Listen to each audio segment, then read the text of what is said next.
The year is 1004. You're a guest at a banquet in the Doge's palace in Venice.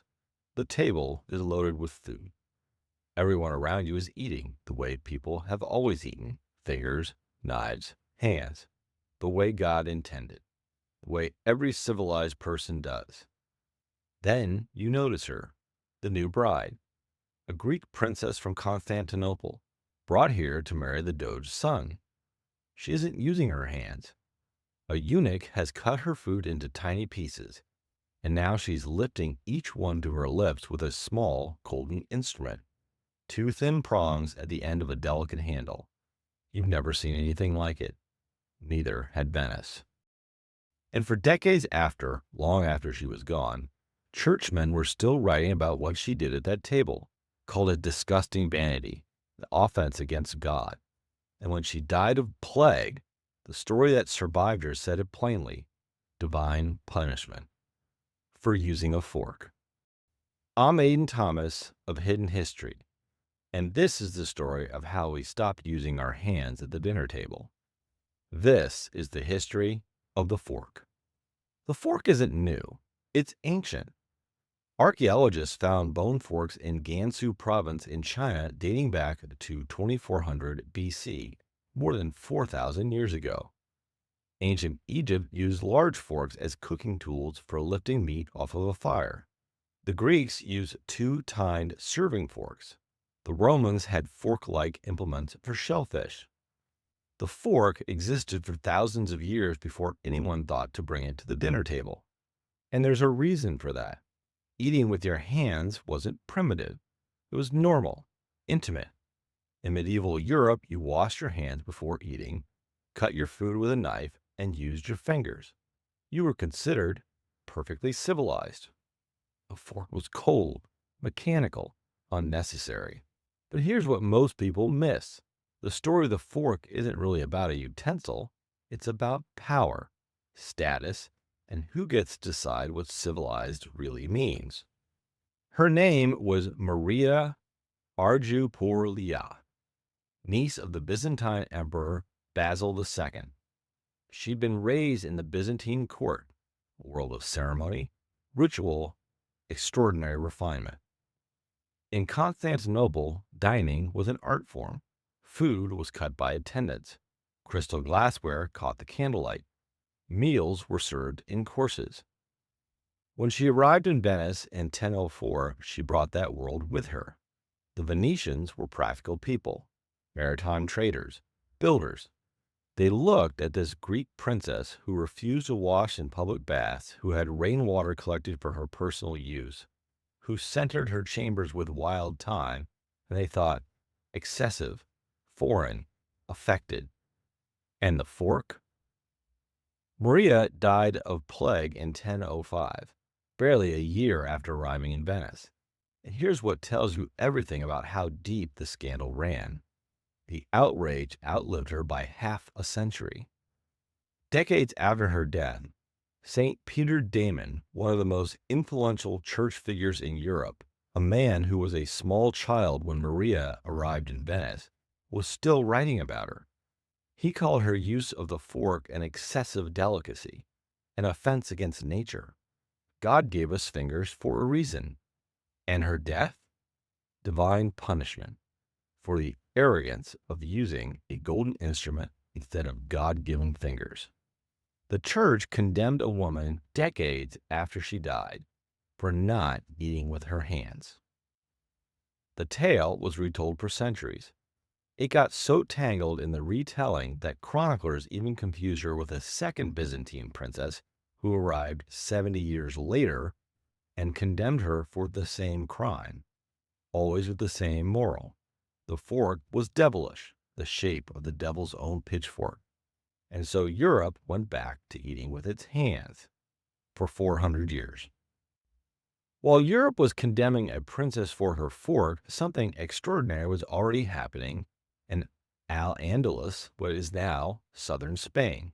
In 822, almost 200 years before Maria arrived in Venice, a man came to Cordoba from Baghdad who would quietly transform how the entire Western world eats.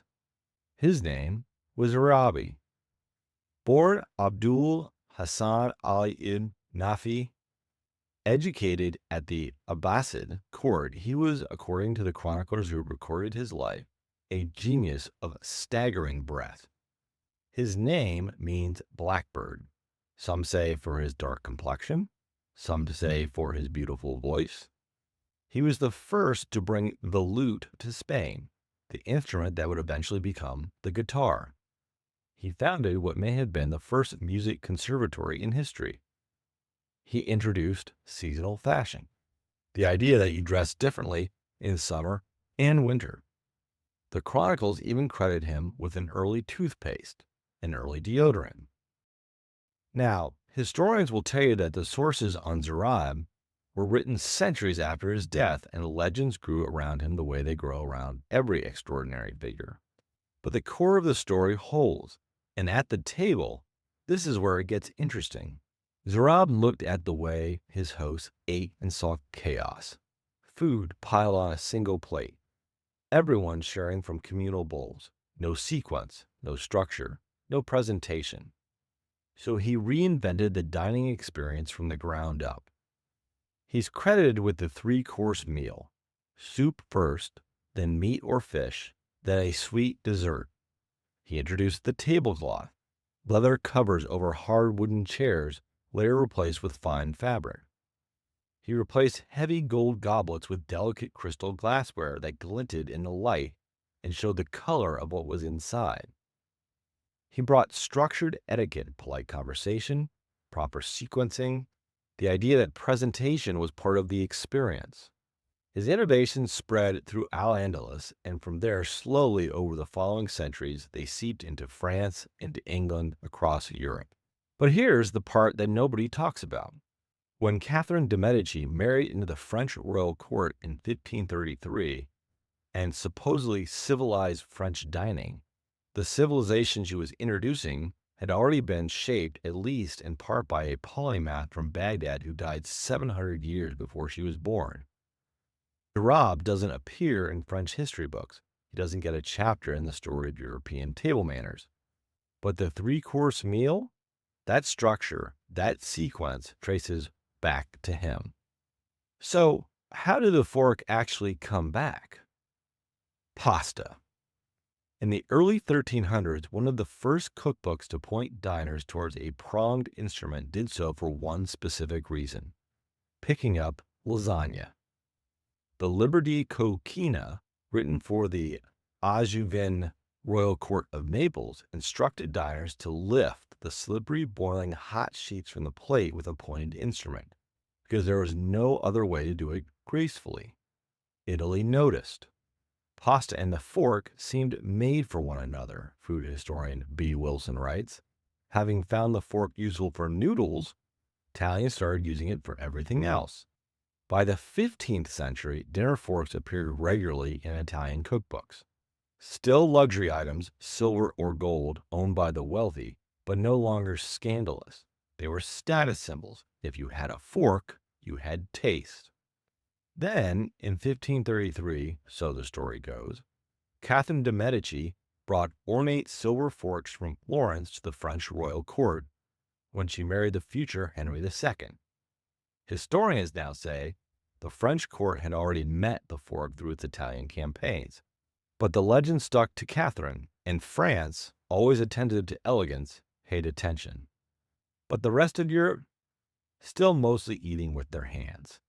In 1608, an eccentric English writer named Thomas Coryat set out on a 5-month walking tour of Europe. He was by most accounts an odd character, obsessive, enthusiastic, the kind of man who walked 2,000 miles and then wrote a book about it that nobody asked for. In Italy, he saw something, a small pronged instrument used at the dinner table. He was so taken with it that he started using one himself, even when dining with Italians. When he returned to England, he wrote about it in Coryat's Crudités, published in 1611, and brought the habit home. England's reaction was immediate. They called him Furcifer.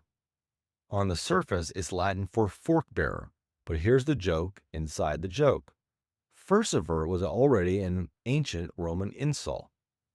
The furca was a wooden yoke criminals were forced to carry through the streets. So the Furcifer meant something like scoundrel, gallows rogue. His critics weren't just describing him, they were making a pun, calling him a criminal for the crime of table manners. The fork was effeminate, continental, unnecessary. Real Englishmen ate with their hands. But here's the truth. In 1633, just 25 years later, King Charles I declared using a fork to be decent and gifted silver fork sets to his own children. By 1700, forks were standard across most of Europe. In 1782, French etiquette manual listed the fork as essential at every table. Thomas Coriat was mocked in his lifetime and forgotten in death, but the habit he introduced to England outlasted every single person who laughed at him. He wasn't the fool. He was just early to the party. The fork didn't just change how people ate. It disarmed the dinner table. For centuries, the pointed knife did everything. It cut your food. It speared your food. It carried food to your mouth. And when dinner went badly, it was a weapon sitting next to every plate. Once the fork took over the job of holding and lifting food, the knife's sharp point had nothing left to do except cause trouble.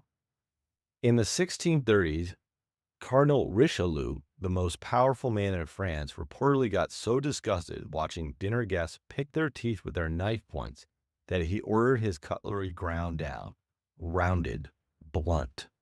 And in 1669, King Louis XIV went further. He banned pointed knives at the table by law, partly for manners, partly because dinner arguments in the 17th century had a way of ending in blood. Now, look at the knife next to your plate tonight. That rounded, harmless tip, that's not a design choice. That's the fork's doing.